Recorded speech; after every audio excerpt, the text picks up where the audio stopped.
Setelah lulus dari sekolah menengah atas, aku pun memilih untuk bekerja di sebuah kota di daerah Jawa Tengah. Ayah dan ibu serta adik laki-lakiku yang bernama Darya memilih untuk kembali ke kampung halaman dan menetap di sana. Sementara adik perempuanku yang bernama Galuh, memilih menetap di Jakarta dan bekerja di sebuah perusahaan asing. Sudah 3 tahun ini, keluarga kami terpisah satu sama lain, karena masing-masing dari kami memiliki cita-cita yang ingin kami raih.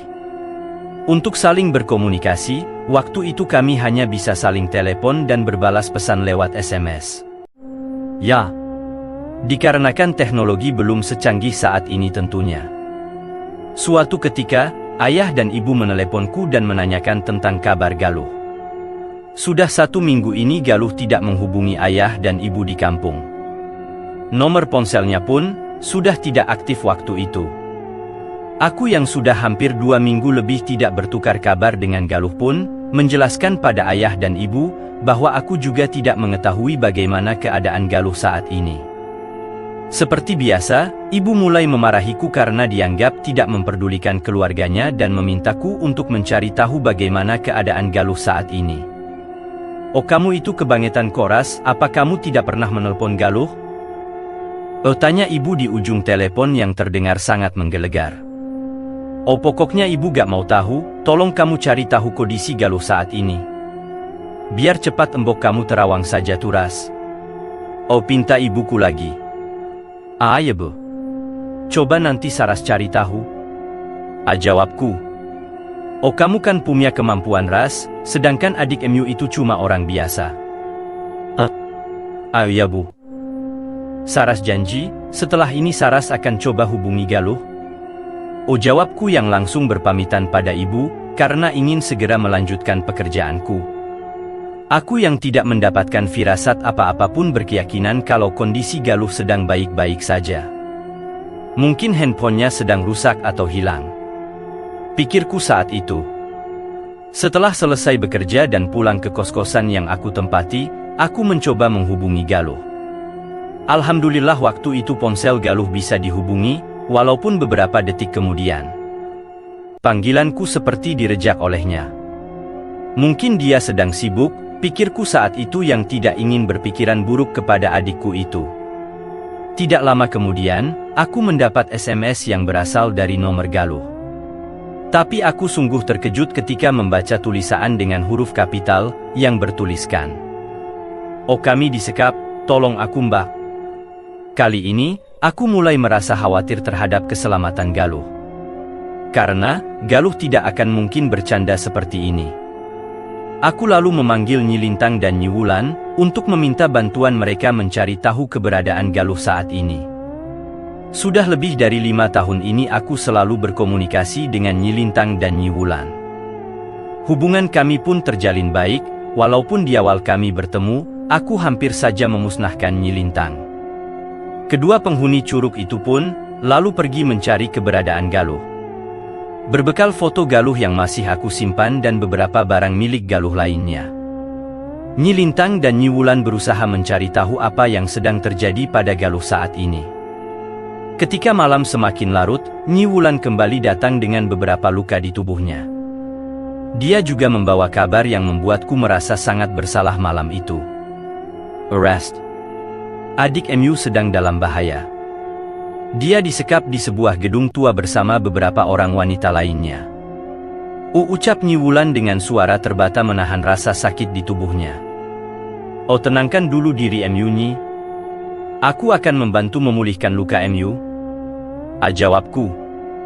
Setelah Nyi Wulan merasa tenang, aku pun mulai menyalurkan energi murni yang aku miliki, untuk memulihkan luka dalam yang ada di tubuh Nyi Wulan. Terima kasih Ras. Aku sudah baikan sekarang. Ucap Nyi Wulan. Ada apa Nyi? Apa yang sebenarnya terjadi dengan MU, dan di mana Nyi Lintang saat ini? Tanyaku yang kini makin penasaran. Aku dan Nyi Lintang berhasil mendeteksi aura yang dimiliki adik MU Ras. Kami yakin Galuh ada di sebuah gedung tua berlantai 5, tidak jauh dari tempat MU tinggal dulu Ras. Oh, jawab Nyi Wulan. Oh, ketika aku dan kakakku mencoba masuk ke dalam gedung itu, tiba-tiba ada energi hebat yang menghadang langkah kami. Aku sudah memperingati Nyi Lintang agar tidak berbuat gegabah. Tapi dia malah menghancurkan energi itu. Ujar Nyi Wulan.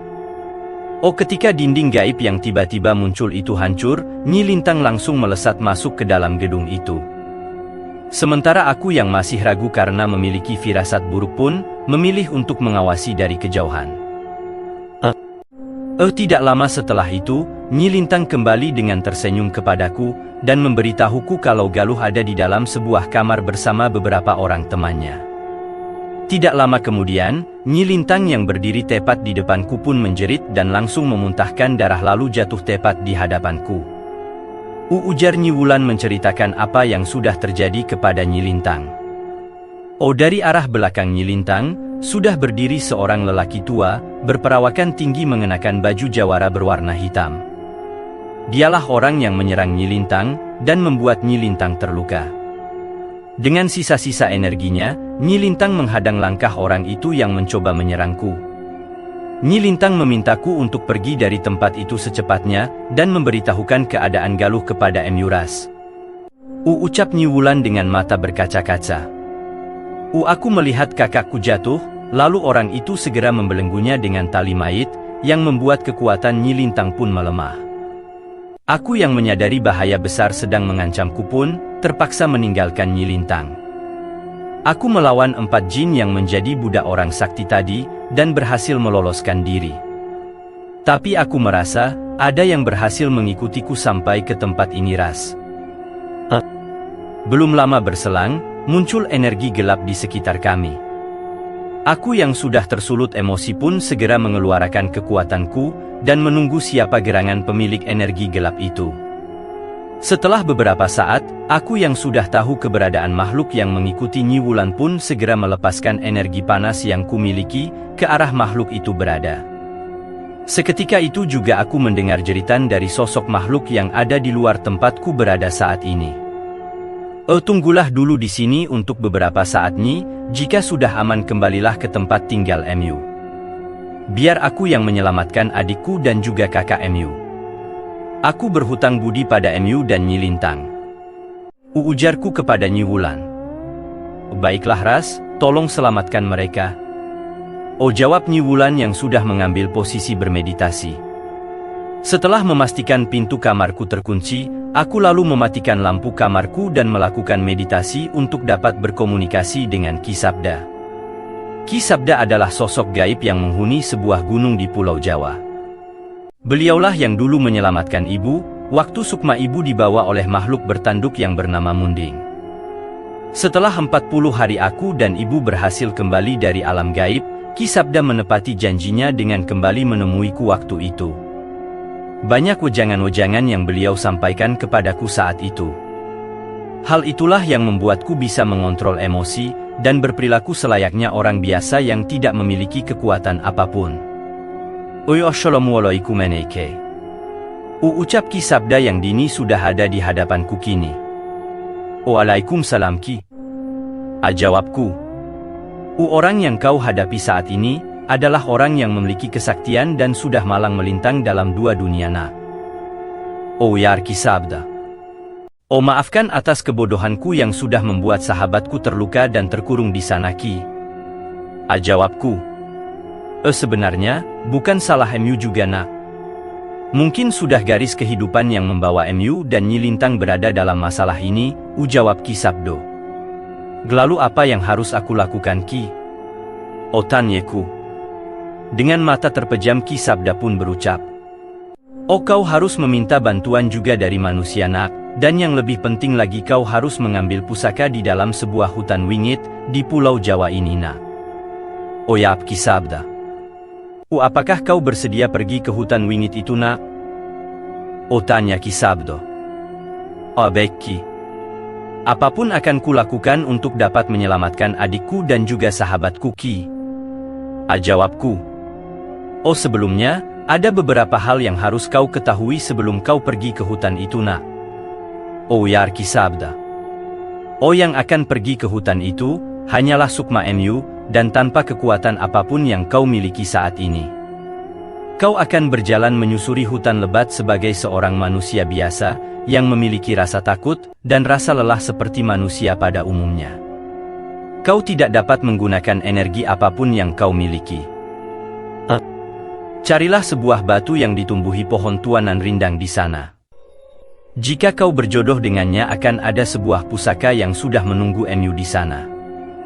Jika pusaka itu tidak berada di tempatnya, segeralah kembali dan jangan melakukan apapun di sana. Ujar Ki Sabda menjelaskan. Baiklah Ki, akan aku coba. Oh jawabku mantap. Tapi ingat, setelah memasuki perbatasan hutan itu, semua kemampuan Mu akan menghilang. Dan kau juga akan merasakan takut, lelah dan beragam rasa lainnya. Oh jelas Ki Sabda lagi. Iya Ki, apapun itu aku akan mencobanya. Tapi sebelum aku pergi, aku titipkan Nyi Wulan kepada Mu Ki, jawabku lagi. Oh baiklah aku akan memulihkan energinya, agar nanti dia juga bisa membantu Mu. Sekarang pejamkanlah kedua matamu nak. Gucap Ki Sabda. Beberapa saat kemudian, aku sudah berada di sebuah tempat luas seperti padang rumput, cahaya bulan yang agak tertutup awan tipis pun menyinari tempat di mana aku dan Ki Sabda berada saat ini.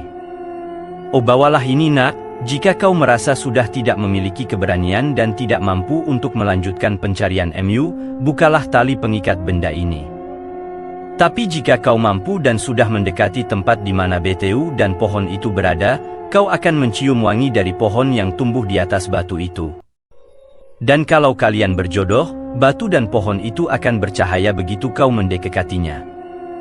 Ujar Ki Sabda sambil memberikanku kantong yang terbuat dari kain, tapi entah apa isinya. Oh hanya doa dan keteguhan hati yang akan menemani langkah Mu di tengah hutan itu nak. Mulailah berjalan, dan jangan sekali-kali kau menoleh ke belakang.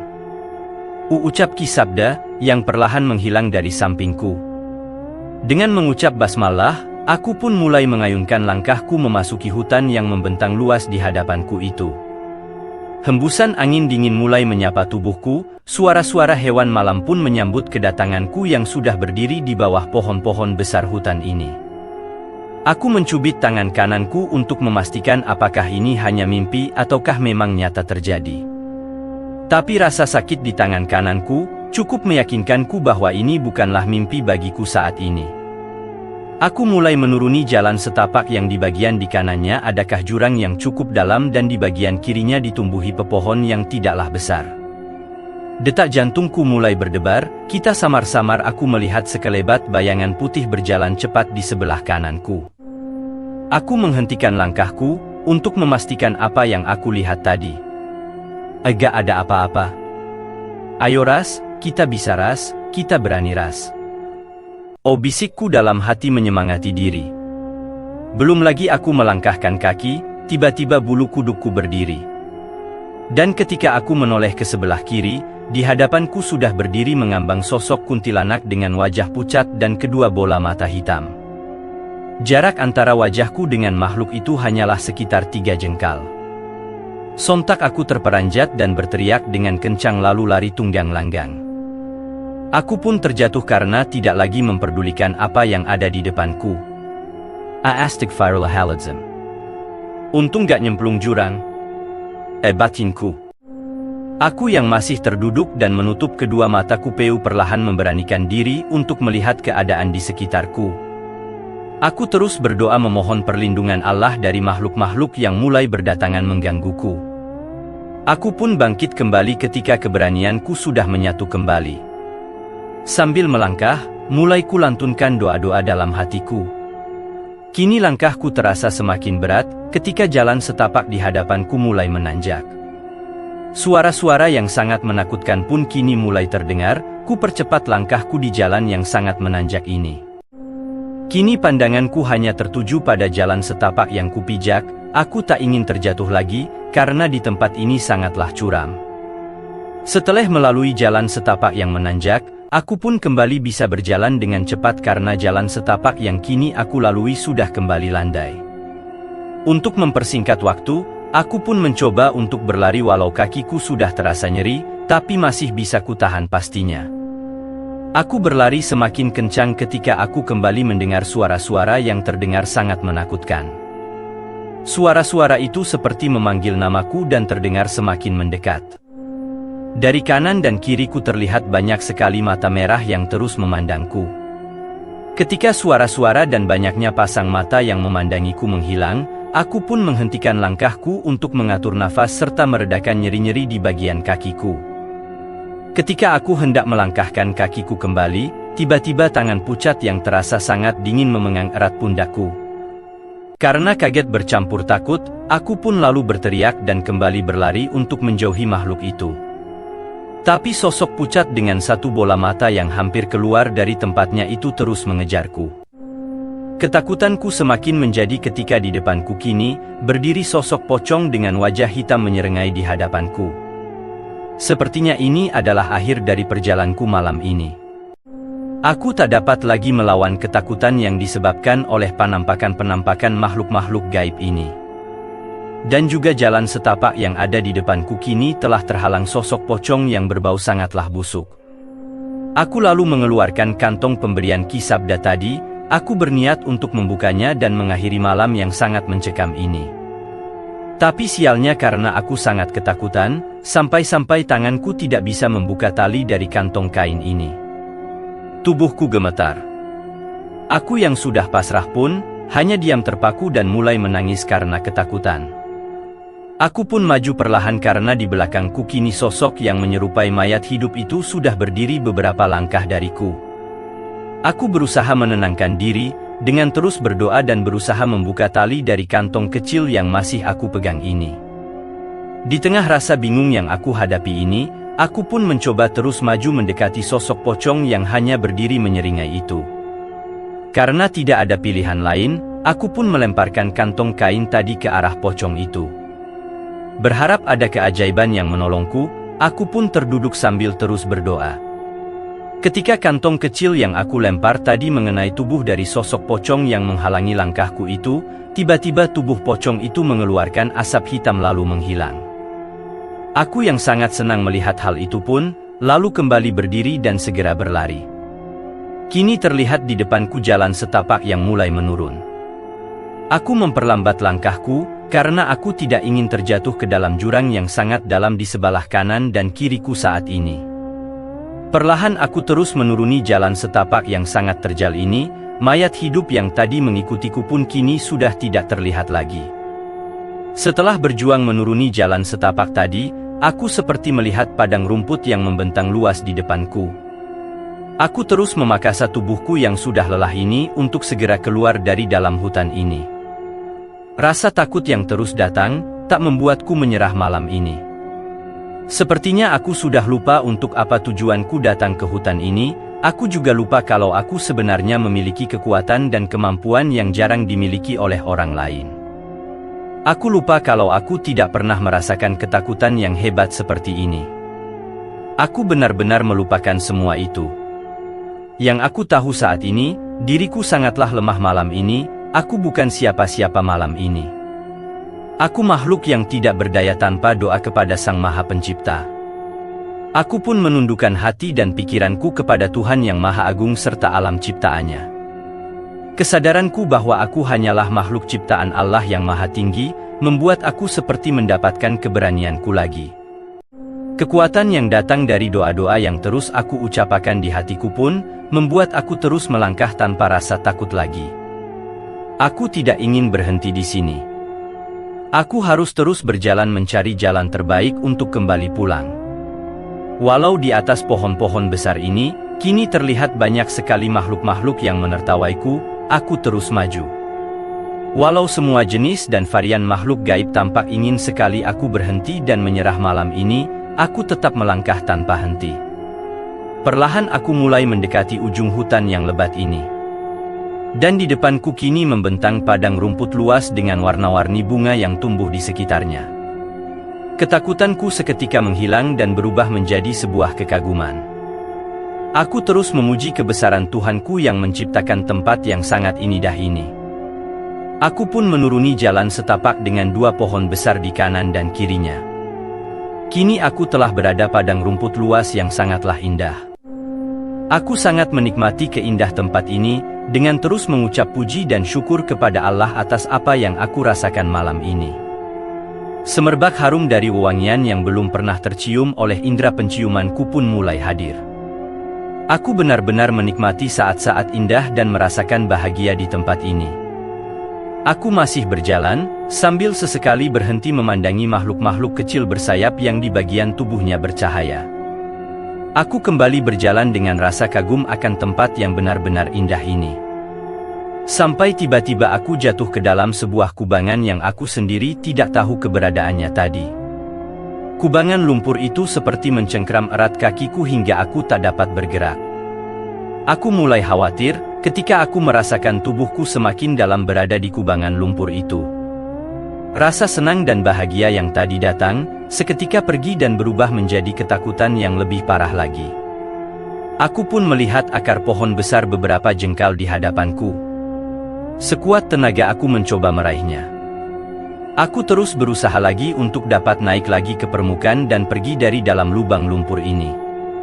Dengan keyakinan yang mantap, aku pun dapat meraih akar kayu yang kini aku jadikan pegangan untuk dapat naik ke permukaan. Wajah ibu, ayah dan adik-adikku hadir dalam pikiranku ketika lumpur sudah sampai di leherku. Aku tidak boleh menyerah saat ini, aku masih ingin terus berbakti kepada kedua orang tuaku dan juga membahagiakan keluargaku. Aku berpegangan erat dan menarik akar pohon itu sekuat tenagaku. Perlahan tubuhku terangkat dan bergerak maju. Hal yang sama terus aku lakukan, sambil terus berdoa memohon keselamatan dan perlindungannya. Akhirnya aku sampai di tepian lubang berisi lumpur hitam yang hampir saja membunuhku malam ini. Dengan sisa-sisa tenagaku, aku menjauhi lubang itu dan lalu duduk termenung, menyesali kebodohanku. Oh, kau datang ke hutan ini sebagai seorang manusia biasa, dengan segala kelemahan yang kau miliki. Rintangan dan halangan di jalan setapak yang kau lalui tadi adalah gambaran kehidupan manusia yang sesungguhnya. Ujar suara seorang wanita terlihat bercahaya dengan mahkota yang ada di atas kepalanya. Oh, kau sudah berhasil melewati cobaan dan rintangan dengan merendahkan hati dan pikiran MU di hadapan Sang Maha Pencipta. Aku sangat kagum dengan ketulusan hati dan kemurnian pikiran MU Ras. Oh, imbuhnya lagi. Oh, tapi setelah kau berhasil melalui semua kesulitan MU, kau terlena. Kau tidak menyadari bahwa di tempat yang kau anggap nyaman itu, terdapat juga bahaya di dalamnya. Ujar wanita cantik yang kini telah berdiri di hadapanku dan sedang membantuku berdiri kembali. Sarasvati. Selalu ada pertolongan dari Sang Maha Pencipta ketika kita berada dalam keadaan sulit. Dan akan datang juga cobaan ketika kita sedang berada di masa jaya. Selalu mawas diri, jangan sampai kau lupa diri. Selalu bersikap rendah hati tapi luhur dalam budi pakarti. Ujar wanita yang memiliki wajah sangat cantik itu. Oh, namaku Saptalaras, akulah yang disebut pusaka oleh Ki Sabda. Dan aku akan bersama MU, menemani perjalanan hidup MU, Saraswati. Aku yang sedari tadi hanya terdiam karena merasa malu, hanya bisa menganggukkan kepala mendengar semua ucapan dari Nyi Saptalaras. Tidak lama kemudian Ki Sabdo pun hadir di antara kami berdua.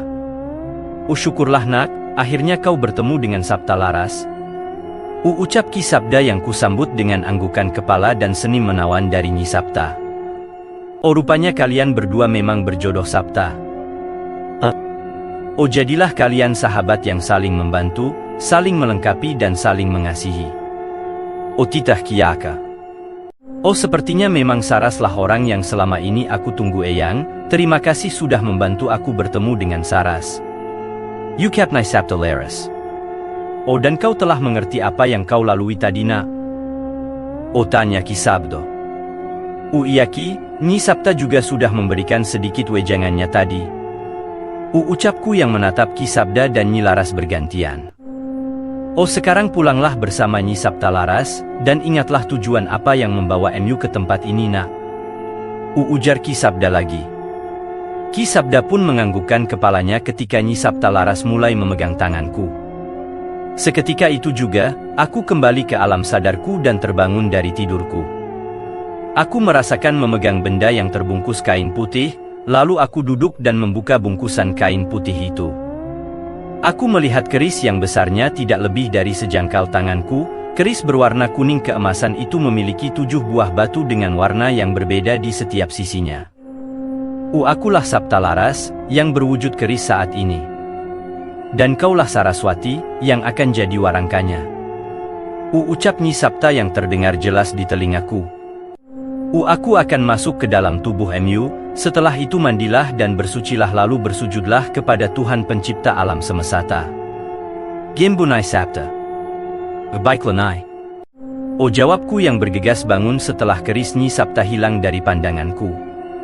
Ku edarkan pandanganku ke sekeliling kamarku mencari sosok Nyi Wulan yang tadi masih bersemedi ketika ku tinggalkan. Tapi kini sosok itu sudah tidak ada di kamarku. Saat ini, Wulan sedang bersama Sri Asih di sebuah air terjun besar. Wulan sedang memperdalam ilmu bersama Sri Asih dan akan memabtu MU ketika sudah saatnya nanti. Ujar Ki Sabda yang terdengar di telingaku. Baik Ki, sekali lagi aku ucapkan terima kasih. Ucapku dalam hati. Setelah matahari bersinar, aku bergegas pergi ke tempatku bekerja untuk mengurus surat pengunduran diriku dari sana.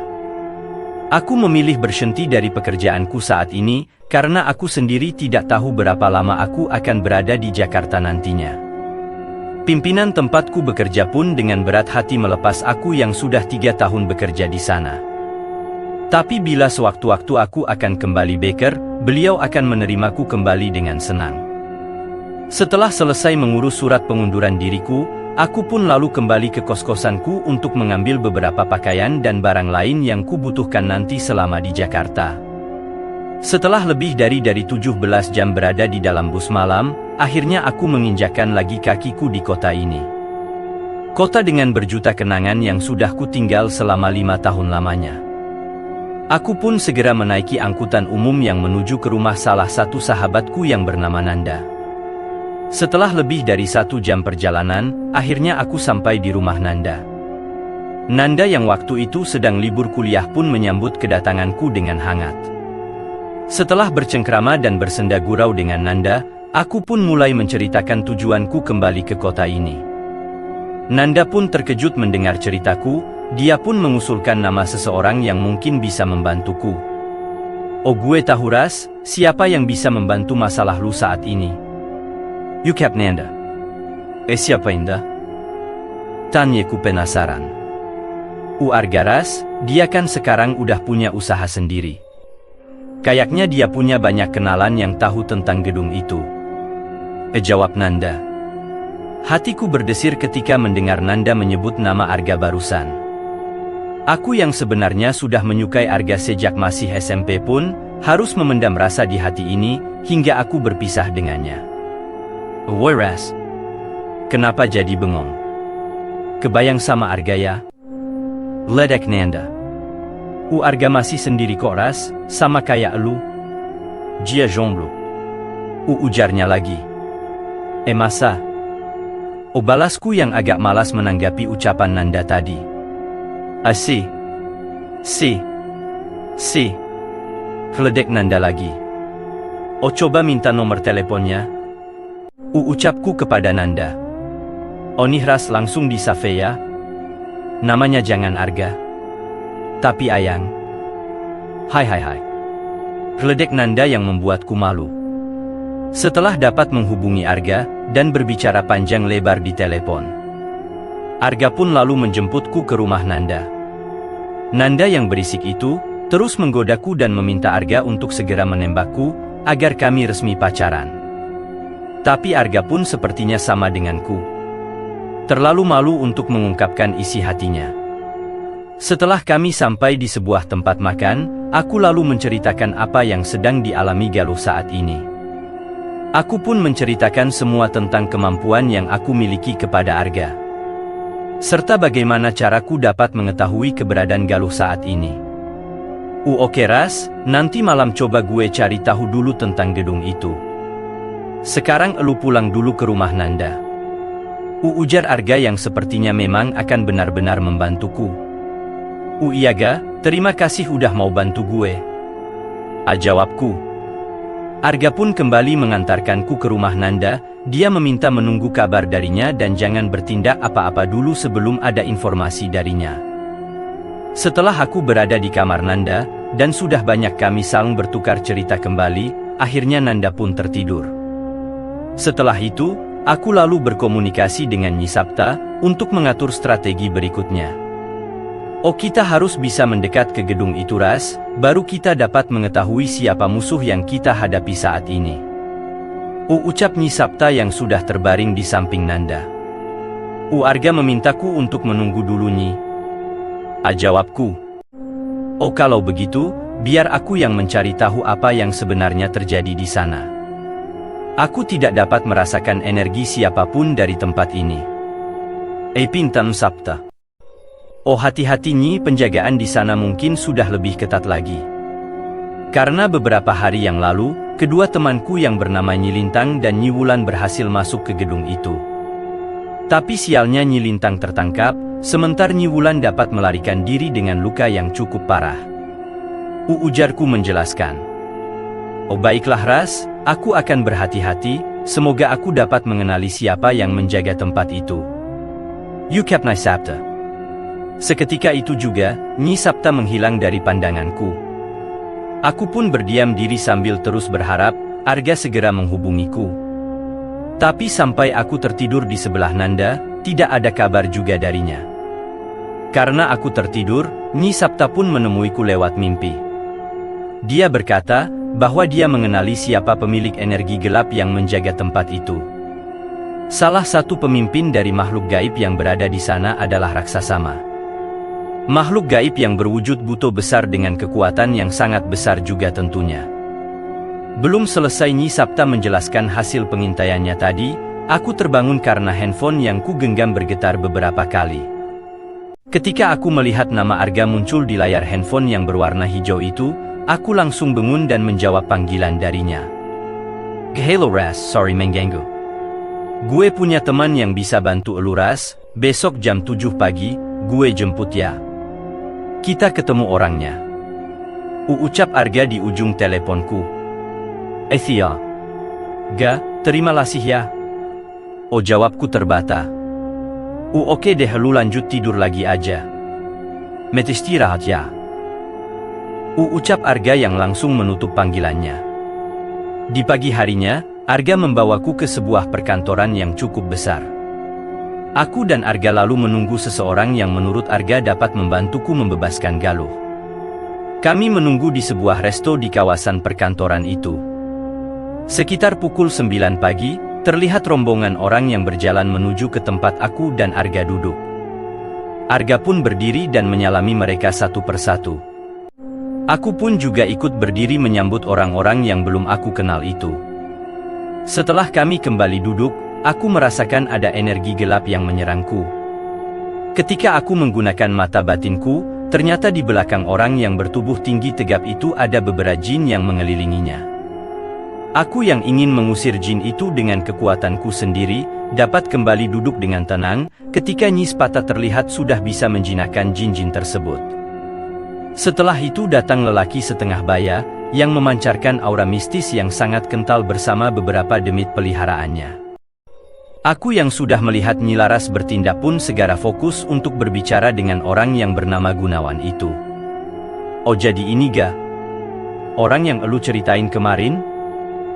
Tanya seseorang yang usianya terlihat sama dengan Arga. Iya Lex, ini Saras. Jawab Arga singkat. Bisa apa dia ga? Tanya Alex yang membuatku sedikit kesal. Cukup. Potong lelaki yang sepertinya adalah seorang bos dari mereka yang berada bersamaku saat ini. Kami sudah mendengar cerita tentang MU dari Arga. Dan kami juga tidak keberatan untuk membantu MU, menyelamatkan adik MU yang disekap oleh salah satu pengusaha jahat di kota ini. Tapi sebelum itu, saya ingin melihat apa benar kamu memiliki kemampuan yang dibesar-besarkan oleh Na Arga. Uyar Pak Gunawan. Tanpa pikir panjang lagi, aku lalu menyerang Alex yang tadi sedikit merendahkanku. Aku memberinya sedikit kejutan dengan menjatuhkannya dari kursi yang dia duduki di samping Arga. Alex yang merasa kesal karena terpental beberapa meter ke belakang pun lalu memberi kode kepada anak buahnya yang lain. Dengan kemampuanku dan bantuan dari Nyi Sapta, aku mengunci gerakan ketujuh orang anak buah Pak Gunawan yang berusaha menyerangku. Aku yang mulai sedikit merasakan adrenalinku terpacu, lalu memberi sedikit pelajaran kepada 7 orang yang tadi siap menyerangku. Aku mengangkat mereka beberapa sentimeter dari lantai, lalu menghempaskannya hingga terpental ke arah meja makan yang terlihat kosong.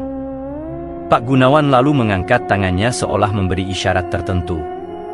Tapi setelah beberapa saat, tidak terjadi apa-apa, karena pengawal gaibnya sudah tidak ada pada tempatnya. Aku pun lalu mengambil minuman yang ada di hadapanku. Aku tersenyum melihat Arga yang sangat terkejut dan tak percaya oleh apa yang baru saja aku lakukan. Ujin pengawal bapak, sedang berjemur menikmati sinar matahari pagi. Ucapku kepada Pak Gunawan. Lelaki paruh baya yang terlihat membawa beberapa peliharaannya pun, terlihat menghampiri Pak Gunawan dengan hidung yang meneteskan darah. Aku pun tersenyum menyaksikan kekonyolan dukun dan para pengawal Pak Gunawan. Baiklah Nak Saras, kami akan membantu MU. Kau mengurus dukun dan makhluk gaib di sana, sisanya biar orang-orang kami yang menyelesaikannya. Uyar Pak Gunawan. Alex, minta maaflah kepada Saras. Ujar Pak Gunawan yang memandang tajam ke arah Alex. Nanti malam kita serang tempat itu, aku akan membawa beberapa orang ahli spiritual untuk membantu MU Nak Saras. Ucap Pak Gunawan. Baiklah Pak, terima kasih sudah mau menolong saya. Balesku. Kau dapatkan adik MU dengan selamat, aku dapatkan wilayah baru dan usaha yang baru juga. Pada dasarnya, aku membantumu, kau juga membantuku Nak Saras. Ujar Pak Gunawan sambil berdiri dari tempat duduknya, lalu pergi meninggalkan aku dan Arga. Hila. Saras. Gue gak nyangka lu bisa kayak gitu Ras. Ujar Arga yang terlihat sangat terkejut. Si Alex yang songong itu, langsung pucat Ras. Imbuhnya lagi. Aku hanya tersenyum sambil terus menatap wajah Arga. Aku begitu mengagumi sosok lelaki yang ada di depanku ini. Aku yakin bahwa saat ini aku sedang jatuh cinta kepadanya, tapi aku tak mungkin mengungkapkan isi hatiku kepadanya terlebih dahulu. Aku memilih menunggu Arga yang mengungkapkan isi hatinya. Setelah menghabiskan sarapan pagi kami, Arga pun kembali mengantarku ke rumah Nanda. Dan pada siang harinya aku pergi menyambangi satu persatu teman-temanku yang sudah lama tidak kujumpai. Ketika malam tiba, Arga datang dengan mobil hitam menjemputku. Aku yang sudah menceritakan kepada Nanda tentang apa yang akan aku lakukan malam ini pun berpamitan dan memeluk erat tubuh sahabatku itu. Nanda tampak menitikkan air mata ketika aku mulai melangkah pergi dari rumahnya. Sementara itu di dalam mobil yang akan membawaku ke sebuah gedung tua itu, sudah ada beberapa orang yang penampilannya seperti paranormal. Beragam warna aura pun terlihat bercampur di dalam mobil itu. Setelah menempuh perjalanan selama 1 jam kurang, rombongan kami pun akhirnya sampai di depan gedung yang terlihat sangat menyeramkan itu. Nyi Sapta terlihat sudah berdiri di sampingku, auranya tampak berbeda dari sebelumnya. Wajahnya terlihat menakutkan, dan tubuhnya diselimuti cahaya kuning keemasaan. Sementara itu, di depanku terlihat beberapa orang sudah memegang senjata tajam dan tampak berbaris rapi. Tugas MU adalah membuat orang-orang yang keluar dari dalam sana nanti, tidak dapat menggerakkan tubuhnya. Sisanya serahkan pada kami. Ucap pria berambut panjang, yang memegang golok yang sepertinya sangat tajam sekali. Ketika kami sudah siap dengan tugas kami masing-masing, tiba-tiba angin bertiup sangatlah kencang hingga membuat barisan orang-orang yang disiapkan oleh Pak Gunawan pun tercerai-berai. Ketika angin masih berhembus dengan sangat kencangnya, Nyi Sapta pun melesat ke arah atas, dan mengeluarkan energi besar yang membentuk perisai. Setelah itu Nyi Sapta memintaku untuk menghancurkan dinding gaib yang memagari gedung itu. Tidak butuh waktu lama, Aku mulai melesatkan beberapa bola energi yang sangat panas, hingga suara dentuman pun terdengar hebat. Dan setelah itu, lelaki setengah baya yang tadi siang datang bersama Pak Gunawan pun terlihat memberi komando kepada rekan-rekannya untuk masuk menyerang. Beberapa jin terlihat saling adu kekuatan di daerah itu. Aku pun menajamkan penglihatanku untuk mencari orang yang berada di pihak lawan. Dari arah belakangku, pria berambut panjang pun berteriak lalu berlari ke arah depan, diikuti semua orang yang tadi berbaris rapi memegang senjata tajam. Beberapa orang dari pihak musuh pun terlihat terkapar tak berdaya. Aku yang tidak ingin terlibat dalam pembunuhan itu, berusaha langsung membuat jatuh lawanku agar mereka tidak terluka oleh senjata tajam orang-orang yang berada di pihakku. Hei Boka, ayo ikut aku masuk ke dalam. Ajak pria paruh baya yang tadi pagi aku buat hidungnya berdarah itu. Aku pun mengikuti langkahnya sambil terus menatap dengan tajam ruangan yang aku lalui. Langkah kaki pria paruh baya yang ada di depanku pun terhenti, ketika sosok genderuwo mencekik lehernya dan mengangkatnya beberapa sentimeter dari atas lantai. Aku pun tak tinggal diam melihat orang yang ada di pihakku sedang tidak berdaya saat ini. Aku lalu melemparkan beberapa batu koral yang sudah kusiapkan dari rumah Nanda. 3 buah batu merah menyala pun melesat menghantam tubuh genderuwo yang mencekik pria tadi. Beberapa detik kemudian makhluk berbulu lebat dengan taring panjang itu pun terpental dan seketika itu juga tubuhnya mengepulkan asap lalu menghilang. Terima kasih Ras. Panggil aku Mbah Jarot. Ucap pria paruh baya tadi, yang sedang ku bantu untuk berdiri. Sebelum kita melanjutkan mencari keberadaan adik MU, aku minta satu hal pada MU Saraswati. Pintam be Jarot. Apa Mbah? Tanya ku singkat. Aku adalah pemimpin dari semua dukun-dukun yang dimiliki oleh Pak Gunawan, tolong jangan permalukan aku lagi di depan Pak Gunawan, dan anak buahku yang lainnya. Pintam be Jarot. Asal kau mau menuruti apa yang aku minta Mbah. Balesku. Sepekat. Jawabnya singkat sambil mengulurkan tangan kanannya. Bukan muhrim Mbah, gak usah salaman. Jawabku sedikit meledek Mbah Jarot. Bau ke jendeng. Jawabnya lalu kembali berjalan di depanku. Di lantai ketiga Ras. Ucap Nyi Sapta melalui telepatinya. Aku pun berjalan menuju ke arah tangga, sambil menarik tangan Mbah Jarot. Mereka ada di lantai 3 Mbah, sekarang kau panggil anak buah MU yang sudah selesai melawan makhluk-makhluk gaib serta orang yang ada di sini. Ujarku kepada Mbah Jarot sambil berjalan ke arah atas gedung. Mbah Jarot yang sudah mengerti akan apa yang aku maksud pun, terlihat memanggil jin-jin peliharaannya dan meminta beberapa orang yang ada di luar untuk segera menyusul kami ke lantai 3. Dari jendela lantai 3, terlihat Nyi Sapta sudah beradu ilmu dengan makhluk bertubuh besar di luar gedung. Aku yang terus mencari keberadaan Galuh pun harus pasrah ketika Nyi Lintang tiba-tiba datang dan mencekikku dari belakang. Aku yang memang berada dalam keadaan tidak siap pun tidak dapat berbuat banyak saat itu. Maafkan aku Ras. Aku harus melawan MU, karena aku sudah terikat perjanjian dengan dukun itu. Baisik Nyi Lintang. Aku yang mencoba meronta pun makin tak berdaya, ketika energi panas yang keluar dari dalam tubuhku dapat dinetralkan oleh Nyi Lintang dengan ajian banyu hurip miliknya. Aku yang makin lemah pun pasrah, saat seorang kakek yang berambut putih mengenakan baju pangsi hitam mulai mendekatiku. Anak manis ini akan kupelihara juga Nyi. Jangan sampai kau membunuhnya. Hahaha, ucap pria tua itu. Baik Tuan. Ucap Nyi Lintang singkat. Jadi orang tua itu adalah Tuan MU sekarang Nyi? Bukankah kau pernah berkata bahwa kau tidak ingin menjadi peliharaan siap pun? Ucapku yang makin melemah. Di saat-saat anatar hidup dan matiku, datanglah Nyi Wulan, yang menyerang Nyi Lintang dari arah belakang. Apakah kau sudah menjadi budak dari manusia tua itu Yu? Tanya Nyi Wulan yang sedang menolongku saat ini. Di hadapanku juga, kini berdiri sosok wanita yang berpakaian seperti pendekar dari zaman kerajaan yang menghentikan langkah Nyi Lintang. Kalahkan manusia itu Ras, biar aku tahan Nyi Lintang bersama Sri Asih. Ujar Nyi Wulan yang sudah selesai memberikan sebagian energinya kepadaku. Aku kembali menyelaraskan energi milikku dengan energi dingin milik Nyi Wulan. Setelah aku rasa tubuhku normal kembali, aku pun mulai melemparkan batu-batu yang sudah ku beri energi untuk menyerang orang yang menjadi tuan dari Nyi Lintang itu. Gerakan orang itu sangatlah lincah, dia berhasil menghindari semua seranganku. Melihat aku yang sudah berhenti melemparinya dengan batu-batu yang berisi energi panas itu, orang itu berlari ke arahku dengan sebilah golok yang siap untuk menebas leherku.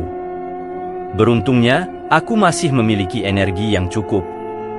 Dengan sisa energiku itu, aku menyerang kembali orang tua itu dengan ajian Patiraga.